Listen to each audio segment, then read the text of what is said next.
منڈی بہاؤالدین کی تحصیل ملکوال کے علاقہ محلہ اسلام نگر میں انتہائی افسوسناک واقعہ صبح کے وقت پیش آیا ہے، جہاں پہ 3 نامعلوم مسلح افراد نے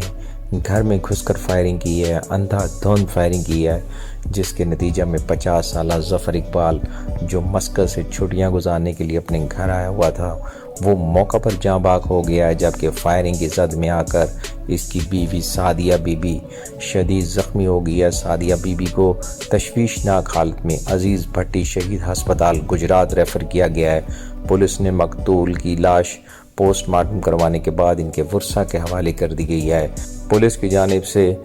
مقتول کے والد شیر محمد کی مدیت میں 3 نامعلوم مسلح افراد کے خلاف مقدمہ درج کر لیا گیا ہے، تاہم پولیس کی جانب سے ملزمان کی شناخت کا عمل جو ہے وہ جاری ہے۔ یہ ایک انتہائی افسوسناک واقعہ ملکوال کے محلہ اسلام نگر میں آج صبح کے وقت پیش آیا ہے، جو ہم آپ کو رپورٹ کر رہے ہیں۔